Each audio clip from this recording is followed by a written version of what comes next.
విశాఖ మాజీ న్యూస్ కు స్వాగతం. నేను జ్యోతి. ముందుగా హెడ్లైన్స్ చూద్దాం.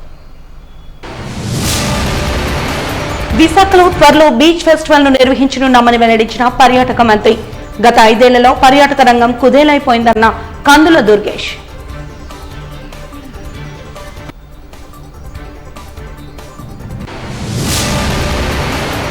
విమ్స్ లో విజయవంతమైన అరుదైన శస్త్రచికిత్స. విలేకరుల సమావేశంలో వివరాలు వెల్లడించిన డైరెక్టర్ రాంబాబు.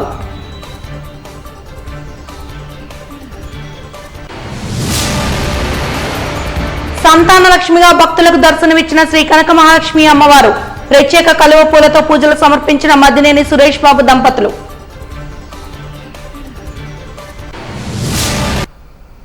ఇక వివరాల్లోకి వెళ్తే, గత ప్రభుత్వ హయాంలో జరిగిన అవినీతిపై చర్యలు తీసుకుంటామని రాష్ట్ర పర్యాటక శాఖ మంత్రి కందుల దుర్గేష్ స్పష్టం చేశారు. ఈ మేరకు సిరిపురం సర్క్యూట్ హౌస్ లో ఏర్పాటు చేసిన మీడియా సమావేశంలో ఆయన మాట్లాడుతూ 5 ఏళ్లలో పర్యాటక శాఖ కుంటుపడిందని, గత ప్రభుత్వ నిర్ణయాల వల్ల టూరిజం శాఖకు నష్టం వచ్చిన విషయం వాస్తవమేనని ఆయన అంగీకరించారు. వచ్చే జనవరిలో సముద్ర తీరంలో బీచ్ ఫెస్టివల్, విశాఖ ఉత్సవాలను నిర్వహిస్తామని వెల్లడించారు. ప్రకటించినటువంటి ముఖ్యమంత్రి గారికి, అదేవిధంగా పర్యావరణాన్ని, పర్యాటకాన్ని సమపాళల్లో అభివృద్ధి చేయాలనేటువంటి ఆలోచనతో దిశానిర్దేశం చేస్తున్నటువంటి ఉప ముఖ్యమంత్రి పవన్ కళ్యాణ్ గారికి ధన్యవాదాలు తెలియజేస్తూ, ఇవాళ ఆంధ్రప్రదేశ్ రాష్ట్రంలో గడిచిన కొన్ని సంవత్సరాలుగా కుంటుపడినటువంటి పర్యాటక రంగాన్ని మళ్ళీ పట్టాలెక్కించి ప్రగతి పథంలో నడిపించడానికి వీలుగా ఒక సరైనటువంటి పర్యాటక హితమైనటువంటి పాలసీని డెవలప్ చేయడానికి ఇవాళ డిపార్ట్మెంట్ అంతా కూడా ప్రత్యేక శ్రద్ధ తీసుకుంటూ ఉన్నాం.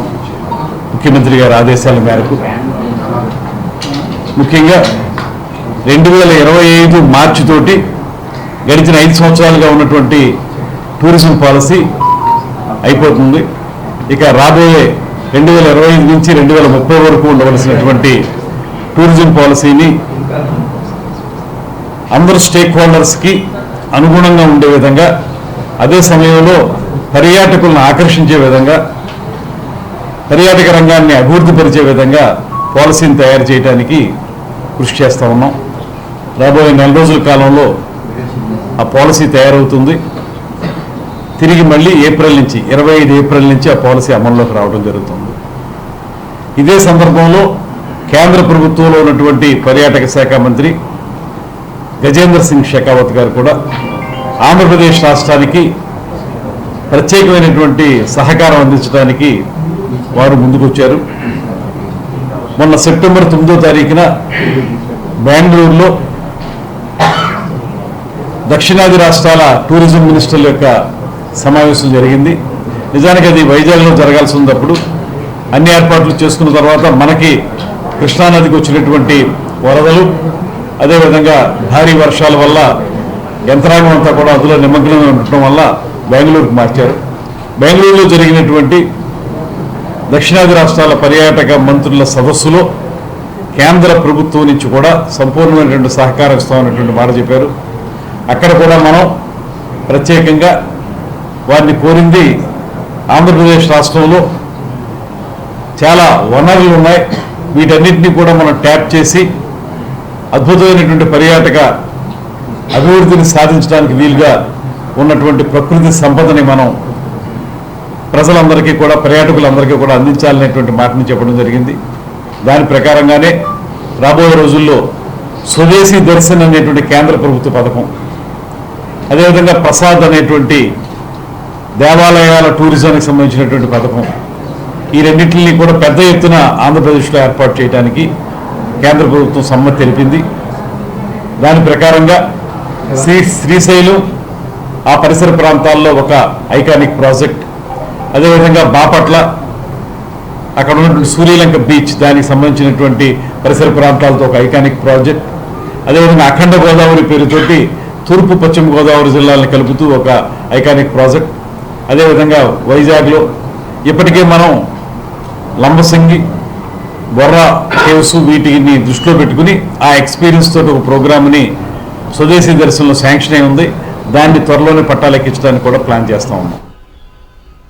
పాలస్తీనాపై ఇజ్రాయెల్ చేస్తున్న దాడులు సహేతుకం కాదని, ప్రపంచ శాంతిని కోరుతూ మిగిలిన దేశాలన్నీ ఈ దాడులను ఖండించాలని వామపక్ష నాయకులు డిమాండ్ చేశారు. ఈ మేరకు జీవీఎంసీ గాంధీ విగ్రహం వద్ద ఇజ్రాయెల్ పాలస్తీనా మధ్య దాడులను తక్షణమే ఐక్యరాజ్య సమితి చొరవ తీసుకుని నిలిపివేయాలని కోరుతూ నిరసన ర్యాలీని చేపట్టారు. ఈ సందర్భంగా వామపక్ష నాయకులు పైడిరాజు మాట్లాడుతూ, అభినవ హిట్లర్ ప్రధాని నరేంద్ర మోడీ జాలి చూపకుండా, వారికి మద్దతు ఇవ్వకుండా ఇజ్రాయెల్కు మద్దతిస్తూ మాట్లాడటం సిగ్గుచేటన్నారు. అమెరికా అగ్రరాజ్యం తన రాజ్య విస్తరణ కోసం చేస్తున్న దాడి వలన 50,000 మందిని పొట్టన పెట్టుకున్నారని ఆవేదన వ్యక్తం చేశారు. ఈ దాడులు మొదలై నేటికి ఏడాది పూర్తయిందని తెలిపారు. ఈ కార్యక్రమంలో వామపక్ష నాయకులు పాల్గొన్నారు.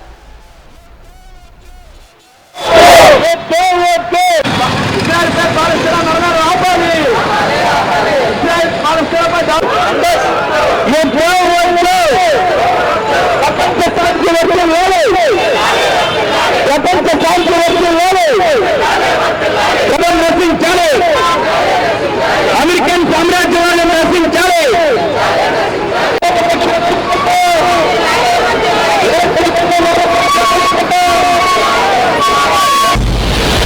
సామ్రాజ్యవాదుల మద్దతుతో ఇజ్రాయెల్ పాలిస్తాన్ మీద దాడి సంవత్సరం నుండి జరుపుతుంది. ఈ రోజుకి సంవత్సరం పూర్తయింది. 42,000 నుండి 50,000 మంది చనిపోయారు. ఇందులో వృద్ధులు, మహిళలు, టీచర్లు అనేక మంది ఉన్నారు. దాదాపు 1,00,000 మంది క్షతగాత్రులైనారు. ఎంత జరుగుతున్నది కాబట్టి ఐక్యరాజ్య సమితి జోక్యం చేసుకొని ఈ నరమేధాన్ని ఆపాలని ఆర్డర్ జారీ చేసిన ఎంత నీచంగా వ్యవహరిస్తున్నారో మనకు అర్థమవుతుంది. మన అభినవ హిట్లర్ ప్రధానమంత్రి నరేంద్ర మోడీ గారు ఎవరైతే దెబ్బలు తగిలి ఎవరైతే నష్టపోయారో వాళ్ళకి సంఘీభావం కాకుండా అమెరికా సామ్రాజ్యవాదంతో జతకట్టి ఇజ్రాయెల్కి మద్దతు తెలపడం అనేది సిగ్గు. పాలస్తీనాపై ఇజ్రాయెల్ దుర్మార్గమైనటువంటి దాడి నరమేధం చేస్తోంది. సంవత్సర కాలం నుంచి అక్టోబర్ 7వ తేదీ సంవత్సరం క్రితం ఇదే తేదీన పాలస్తీనా మీద ఇజ్రాయెల్ దాడి మొదలుపెట్టింది. ఆ రోజు నుంచి ఈ రోజు దాకా బాంబుల వర్షం కురిపించి 50,000 మంది అమాయకమైనటువంటి సామాన్య ప్రజల్ని, ఆసుపత్రుల్లో రోగులుగా ఉండి చికిత్స చేయించుకున్న వాళ్ళని, స్కూళ్ళల్లో పిల్లల మీద, టీచర్ల మీద, తల్లుల మీద ఈ రకంగా చనిపోయినటువంటి 50,000 మందిలో 20,000 మంది చిన్నపిల్లలు ఉన్నారంటే అంత దుర్మార్గంగా ఇజ్రాయెల్ వ్యవహరించింది అర్థమవుతుంది. ఈ ఇజ్రాయెల్కి ఇంత దాష్టీకం చేయడానికి దానికి ధైర్యం అమెరికా మద్దతు వల్లనే ధైర్యం వస్తుంది. ప్రపంచంలో ఉన్న 193 దేశాల్లో 153 దేశాలు యుద్ధానికి వ్యతిరేకంగా తీర్మానం చేసి పాలస్తీనా స్వతంత్ర దేశంగా ఉండాలి, దానికి స్వతంత్రం ఇవ్వాలి, ఈ రకంగా వాళ్ళ పాదాల కింద పెట్టుకుని బానిసలాగా అణగదొక్కేటువంటి విధానాన్ని అన్నీ స్వచ్ఛ చెప్పాలని తీర్మానాల మీద తీర్మానాలు చేసినా లెక్క చేయకుండా ఈరోజు యుద్ధోన్మాదాన్ని కొనసాగిస్తున్నారు. మరొకవైపు రష్యా యుక్రెయిన్ యుద్ధం కూడా 2 సంవత్సరాల నుంచి నడుస్తూ ఉంది. మొత్తం ప్రపంచం అంతా కూడా యుద్ధ భయంతో ప్రజలు బతుకుతున్నటువంటి పరిస్థితి. దీనివల్ల ధరలు పెరుగుతున్నాయి. దీనివల్ల ఇతర సంక్షోభం, ఆర్థిక సంక్షోభం అన్నీ కూడా వస్తున్నాయి. ప్రపంచం అంతగా అశాంతితో ఉండేటువంటి పరిస్థితి వస్తుంది.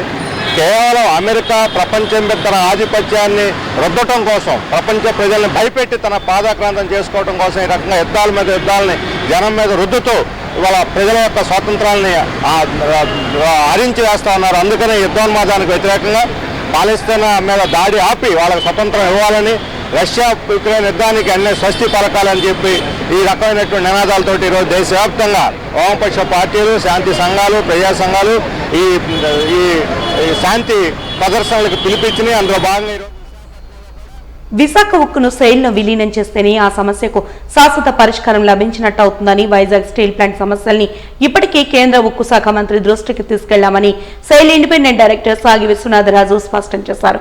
నగరంలోని బీజేపీ కార్యాలయంలో ఏర్పాటు చేసిన విలేకరుల సమావేశంలో ఆయన మాట్లాడుతూ, ఎంపీలు, ఎమ్మెల్యేలతో పాటు ఏపీ మంత్రి నారా లోకేష్ సమీక్ష జరిపినప్పుడు కూడా తనను ఆహ్వానించారని, అప్పుడు కూడా అదే విషయంపై చర్చకు రాగా సెయిల్లో విలీనం చేసేందుకు తీర్మానించారని గుర్తు చేశారు.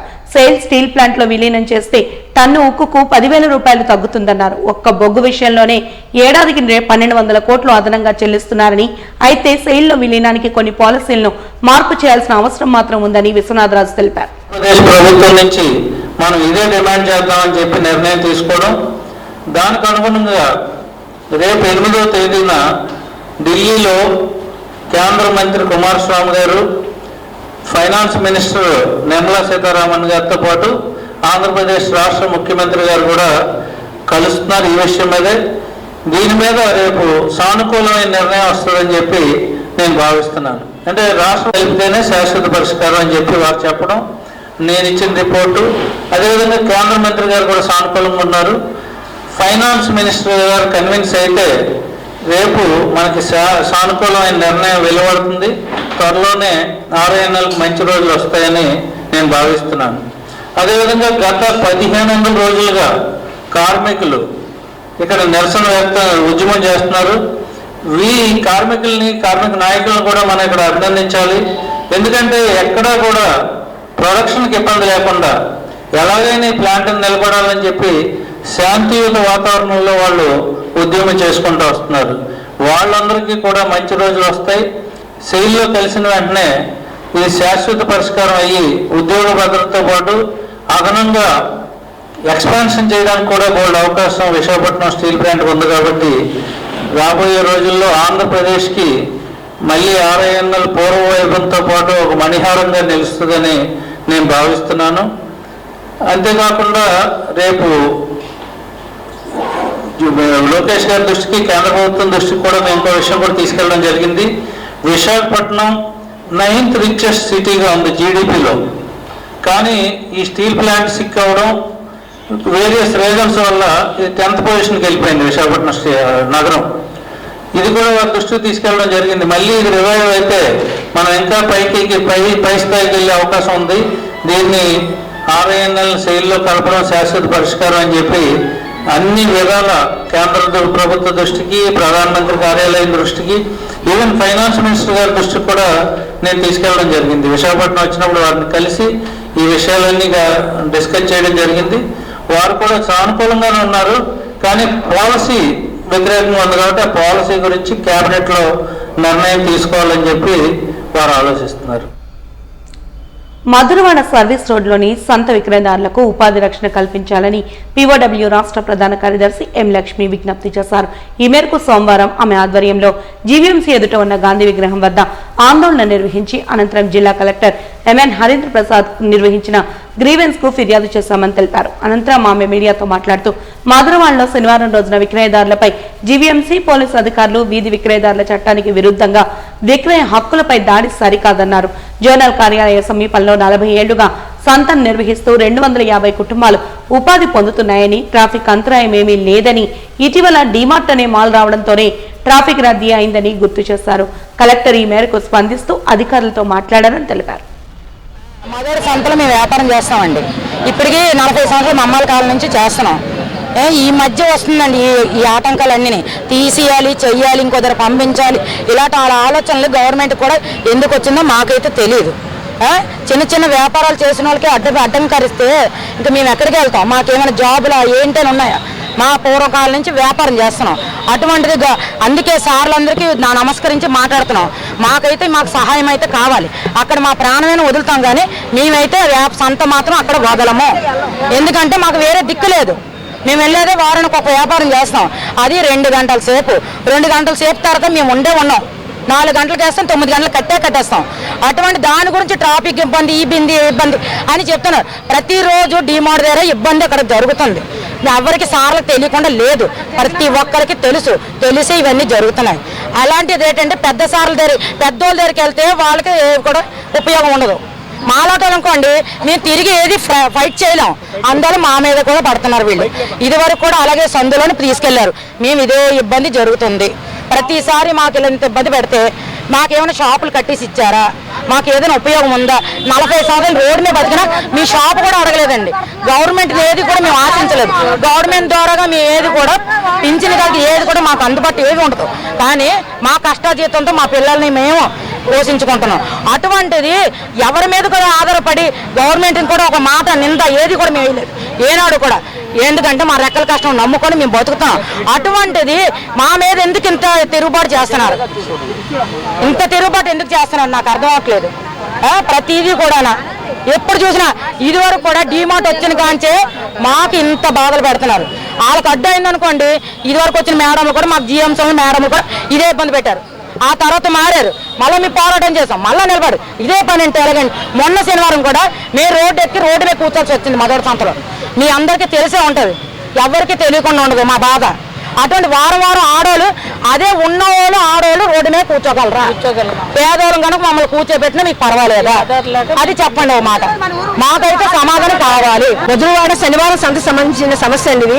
గతంలో కూడా ఒక సమస్య వచ్చింది. డిమార్ట్ పెట్టినప్పుడు డిమార్ట్ వాళ్ళ యొక్క ప్రయోజనాల కోసం, అక్కడ ట్రాఫిక్ ని క్లియర్ చేయడం కోసం 40 సంవత్సరాలుగా నడుస్తున్న సంత ఏదైతే ఉందో ఆ సంతని మీరు నిలపొద్దని చెప్పేసి డిమార్ట్ వచ్చిన కొత్తలో ప్రభుత్వం అంతా కూడా ఒత్తిడి చేసింది. అప్పుడు కూడా పేద ప్రజలందరూ కలిసి ఇక్కడ ఉన్న ప్రధానమైన మత్స్యకారులు చాలా ఎక్కువ మంది మహిళలండి. మొత్తం శనివారం సంతలో అన్ని రకాల వస్తువులు అమ్ముకొని బతికేదంతా కూడా ఆడవాళ్ళే.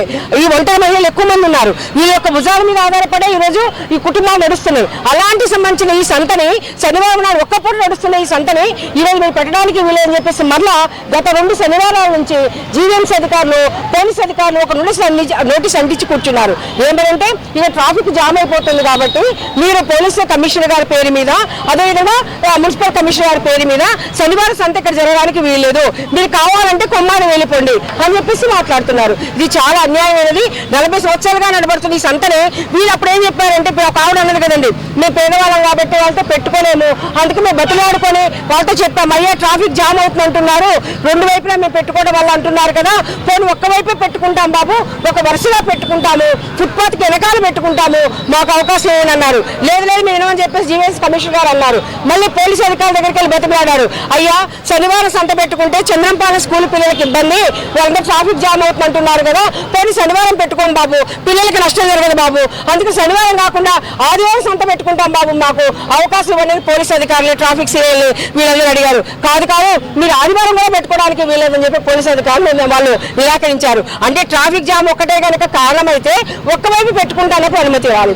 సరే అలాగే పిల్లలకి ఇబ్బంది అనుకున్నప్పుడు ఆదివారం పెట్టుకోవడానికి అనుమతి ఇవ్వాలి. అంటే వీళ్ళు చెప్పిన దాన్ని దేన్ని అనుమతించకుండా ఇలా తరలింపు ఒకటే ధ్యేయంగా ఇక్కడ నుంచి బయటకు పంపించడం అంటే ఎంత అన్యాయమైనది. అంటే ఈరోజు స్ట్రీట్ వెండర్స్ అనే వాళ్ళు ప్రభుత్వం యొక్క దయాదాక్షణ మీద ఆధారపడి ఉండటం కాదు కదా. కేంద్ర ప్రభుత్వము, రాష్ట్ర ప్రభుత్వము స్ట్రీట్ వెండర్స్ తో యాక్ట్ తీసుకొచ్చింది 2014 మే నుంచి. అది కూడా అమల్లో ఉంది. వాళ్ళ యొక్క ఉపాధి రక్షణ కోసం, అనేక రకాల వాళ్ళ రక్షణ కోసం వాళ్ళంతా స్ట్రీట్ వెండర్స్ యాక్ట్ ప్రకారం అనేక విధి విధానాలను కూడా ప్రభుత్వానికి ఇవ్వబడ్డాయి. దాని ప్రకారం ఆలోచించాలి తప్ప నాకు నచ్చింది, నాకు మెచ్చింది, నేను ఇష్టపడ్డాను, నేను తీసేస్తాను అనే అధికారము ఎవరికి ఉండదు. కాబట్టి ఎవరైనా చట్టబద్ధంగా నడుచుకోవాలి. కాబట్టి పోలీసులు కానీ, జీవీఎంసీ కానీ, ప్రభుత్వం ప్రజలు ఏదైతే చెప్తున్నారో మీరు ఆటంకం అంటున్నారు కాబట్టి ఇవన్నీ మారుస్తాం అనేది అంటున్నారో దాని మీద ఆధారపడి వాళ్ళకి అవకాశం పూర్తిగా కల్పించాలి. వాళ్ళ మీద దౌర్జన్యం చేయరాదు. ఈరోజు వాళ్ళ యొక్క చిరు వ్యాపారస్తుల యొక్క ఉపాధిని కాపాడాలి.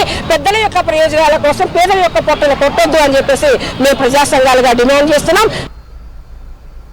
విశాఖ హనుమంతవాకలో ఉన్న ఇన్స్టిట్యూట్ ఆఫ్ మెడికల్ సైన్సెస్ నందు ఈ మధ్యకాలంలో విజయవంతమైన అత్యాధునిక శస్త్రచికిత్సల వివరాలను తెలిపేందుకు సోమవారం విమ్స్ ఆసుపత్రిలో డైరెక్టర్ రాంబాబు మీడియా సమావేశాన్ని నిర్వహించారు. ప్రభుత్వ ఆసుపత్రుల్లో సదుపాయాలు మెరుగుపరిచారని తెలిపారు.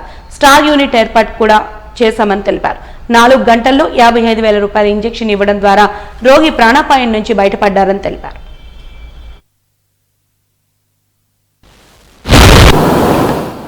Visakha institute of medical sciences యందు మనము స్ట్రోక్ యూనిట్ ఏర్పాటు చేయడం జరిగింది. ముఖ్యంగా ఈ స్ట్రోక్ యూనిట్లో ఎవరైతే ఎర్లీ స్టేజెస్లో ఉన్నటువంటి పెరాలసిస్కి గురవుతారో, అనగా కాలు చేయి వీక్నెస్ కానీ, తిమ్మిరిలాగా రావడం కానీ, మూతి వంకర పోవడం కానీ, ఇటువంటి లక్షణాలు కనిపించినప్పుడు వెంటనే 3 అవర్స్ లోపల విమ్స్కి చేరుకుంటే వారికి అత్యంత ఖరీదైనటువంటి ఇంజెక్షన్ల ద్వారా మనము గంటల్లోనే వారి యొక్క పక్షవాతాన్ని కానీ, మూతి వంకర పోవడం కానీ, మాట పడిపోవడం కానీ రికవరీ చేయడం జరుగుతుంది. వారు వెంటనే రికవరీలోకి వచ్చి వితిన్ అవర్స్లోనే వారు మాట్లాడడం కానీ, నడవడం కానీ జరుగుతుంది.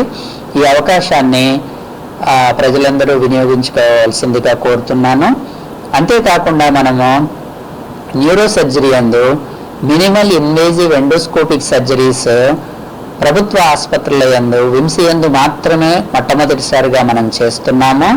ఈ minimal invasive surgeries, cervical endoscopic surgeries కానివ్వండి, డిస్కెక్టమీలు కానివ్వండి, ఇలాంటి ఎన్నో రకాలైనటువంటి సర్జరీస్ మనము మినిమల్గా అంటే ఎండోస్కోపిక్ ప్రొసీజర్ ద్వారా ప్రభుత్వ ఆసుపత్రుల యందు మొట్టమొదటిగా విమ్స్లో చేస్తున్నాము. ఈ అవకాశాన్ని కూడా వినియోగించుకోవాల్సిందిగా కోరుతున్నాను. మరియు సర్జికల్ గ్యాస్ట్రోఎంట్రాలజీ అందు మనము అత్యంత క్లిష్టతరమైనటువంటి సర్జరీస్ని ఆపరేషన్స్ని కూడా మనము చేస్తున్నాము. వాటిలో ముఖ్యంగా ల్యాబ్ సర్జరీస్కి సంబంధించినటువంటి మరియు స్ప్లీనెక్టమీస్, షంట్ ఆపరేషన్స్ ఇవన్నీ కూడా మనం చేస్తున్నాము. ఇంతేకాకుండా మెడికల్ గ్యాస్ట్రోఎంట్రాలజీ అందు మనము ఎండోస్కోపీ, కొలనోస్కోపీ, సిగ్మాయిడోస్కోపీ, ఈఆర్సిపి మరియు ఎండోసోనో లాంటి అత్యంత ఖరీదైనటువంటి ప్రొసీజర్స్ని మనము విమ్స్లో ఉచితంగా చేస్తున్నాము. ఈ అవకాశాన్ని ప్రజలందరూ వినియోగించుకోవాల్సిందిగా తెలియచేస్తున్నాను.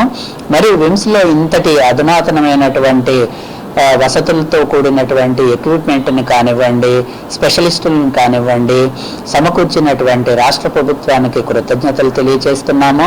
మరియు ముఖ్యంగా గౌరవ ముఖ్యమంత్రి వర్యులకు, గౌరవ ఆరోగ్య శాఖ మంత్రి వర్యులకు మరియు హెల్త్ సెక్రటరీ గారికి మా కృతజ్ఞతలు తెలియజేస్తున్నాను. అంటే మెదడు లోపల క్లాట్ ఇలాంటిది ఏదైనా జరిగినప్పుడు తనకు ఒక ఇండికేషన్ చూస్తారు. అంటే బ్లడ్ రాకూడదు, హెమరేజ్ అవ్వకూడదు, అలాంటి వాళ్ళని చేయడానికి అవకాశం ఉండదు. అలా కాకుండా చిన్న క్లాట్ రూపంలో వచ్చి ఎర్లీ స్టేజెస్లో వచ్చిన వాళ్ళకి మనం ఇమీడియట్లీ వైద్యం చేయడం జరుగుతుంది. రాష్ట్ర ప్రభుత్వం ప్రతిష్టాత్మకంగా నిర్వహిస్తున్న ప్రజా సమస్యల పరిష్కార వేదిక పీజీఆర్ఎస్ కు 75 వినతులు వచ్చాయని, వాటిని పరిశీలించి వెంటనే పరిష్కార దిశగా చర్యలు చేపట్టాలని అధికారులను ఆదేశిస్తూ అదనపు కమిషనర్ ఎస్ఎస్ వర్మ పేర్కొన్నారు. సోమవారం ఆయన జీవీఎంసీ ప్రధాన కార్యాలయంలో సమావేశ మందిరంలో ప్రజా సమస్యల పరిష్కార వేదిక కార్యక్రమాన్ని నిర్వహించారు.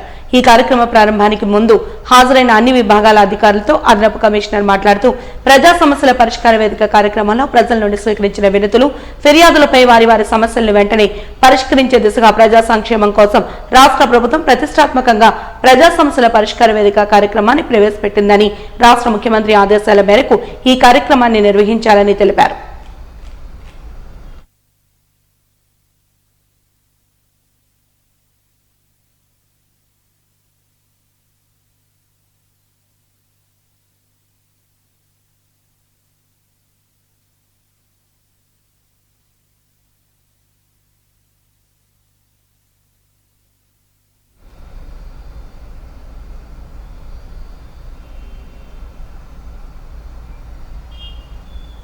రాష్ట్ర ప్రభుత్వాలే ఉపకులాల వర్గీకరణ చేయవచ్చంటూ ధర్మాసనం ఇచ్చిన తీర్పును స్వాగతిస్తున్నామని రెల్లి కులస్తుల సంఘ నాయకులు ఆనందాన్ని వ్యక్తం చేశారు. ఈ మేరకు జిల్లా కలెక్టరేట్ వద్ద నిర్వహించిన కార్యక్రమంలో వారు మీడియాతో మాట్లాడుతూ 5% రిజర్వేషన్లు తమకు కల్పించాలని డిమాండ్ చేశారు.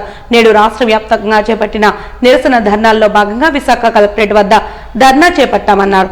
అతి దుర్భరమైన జీవితాన్ని గడుపుతున్నది రెల్లి కులస్తులేనని గుర్తు చేశారు. ఇప్పటికైనా ప్రభుత్వాలు సానుకూలంగా ఆలోచించి రెల్లి కులస్తుల సమస్యలను పరిష్కరించి వారిని ఆర్థికంగా, సామాజికంగా, రాజకీయంగా ప్రోత్సహించాలని, ఆ విధంగా రిజర్వేషన్ల కల్పనకు పూనుకోవాలని కోరారు.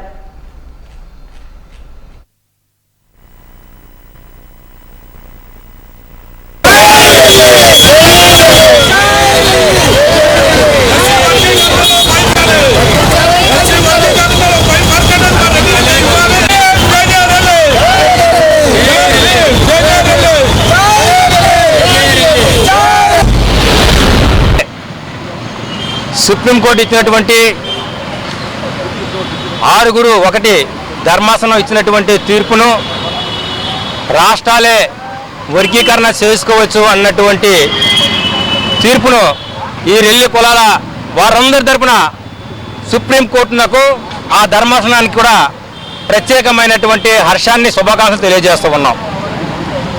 మరి ఈ రోజున రెల్లీల యొక్క వెనుకబాటుతనం, అవమానాలు, అలాగే అందరికన్నా అత్యంత హీనమైనటువంటి వాళ్ళు అతి దుర్భరమైనటువంటి విధులలో కొనసాగిస్తూ అత్యంత అవమానాలతో పాటు అనేక చోట్ల వాళ్ళు చేస్తున్నటువంటి కష్ట నష్టాల గురించి ఈ రోజున ప్రభుత్వాలకి, ప్రభుత్వ ఆఫీసులకి, రాష్ట్రంలో ఉన్నటువంటి అన్ని జిల్లాల నుండి కూడా రెల్లీల తరపున మాకు 5% రిజర్వేషన్ కేటాయించాలని చెప్పేసి మేము డిమాండ్ చేస్తూ కార్యక్రమం చేస్తూ ఉన్నాం.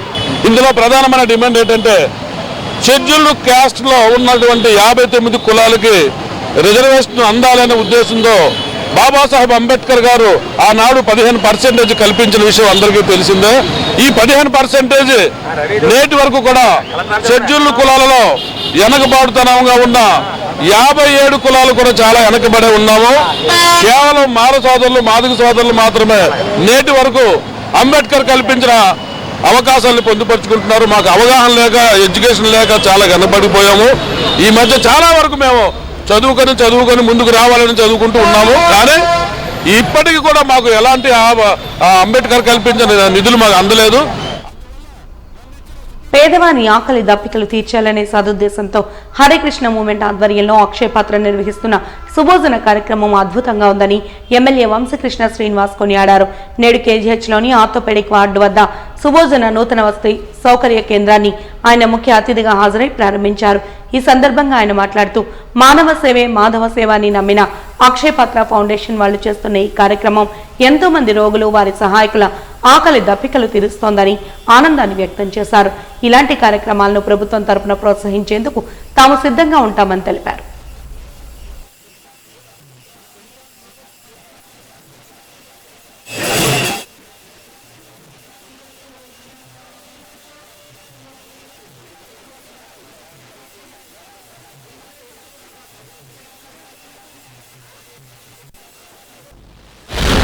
ఈ 10 కిలోమీటర్ల రేడియస్ లో ఏ ఒక్కరు ఆకలితో ఉండకూడదు అనే ఒక స్లోగన్ నేను అక్కడ చూసిన తర్వాత నాకు అనిపించింది. ఇది ఇంత పుణ్యకార్యం, ఇంత సత్కార్యం నా హాస్పిటల్లో, నా ఆధ్వర్యంలో ఈరోజు ఓపెన్ ఆ భగవంతుని కృప, ఆ భగవంతుని ద్వారా ఇంత మంచిగా జరిగింది.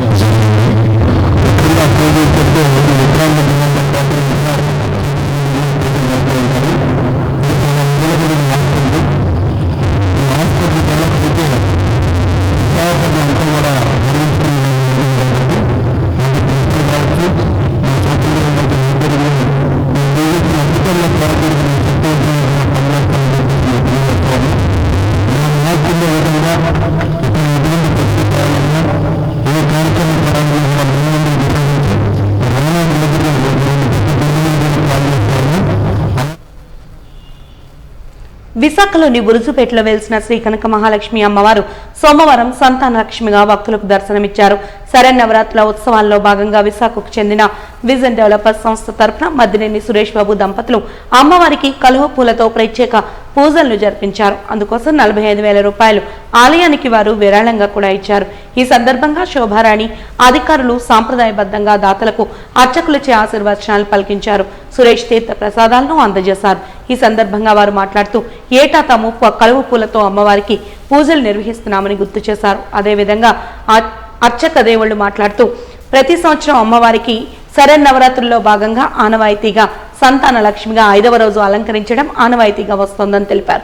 భక్తులకు విశేష రూపంలో అమ్మవారు దర్శనమిచ్చి సంతాన భాగ్యాన్ని కలిగించాలని కోరుతూ ఈ రోజు ప్రత్యేక అభిషేకాలను నిర్వహించామన్నారు.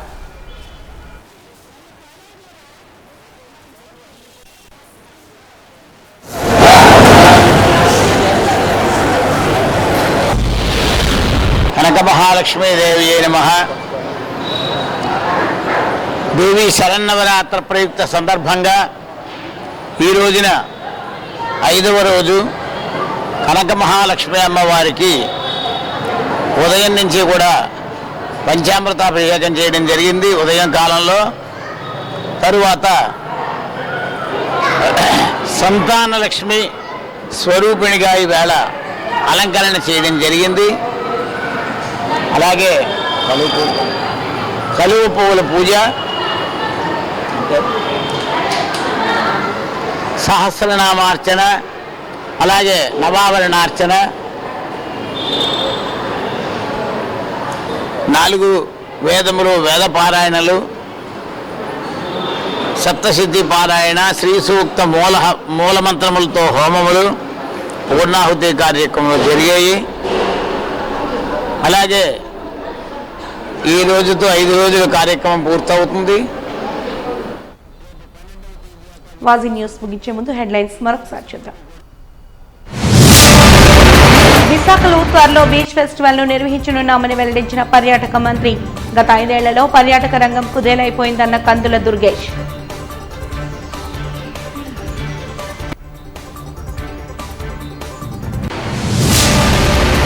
భీమ్స్ లో విజయవంతమైన అరుదైన శస్త్రచికిత్స. విలేకరుల సమావేశంలో వివరాలు వెల్లడించిన డైరెక్టర్ రాంబాబు.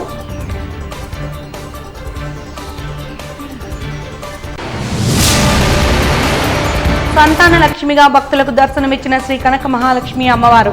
ప్రత్యేక కలువ పూలతో పూజలు సమర్పించిన మద్దినేని సురేష్ బాబు దంపతులు.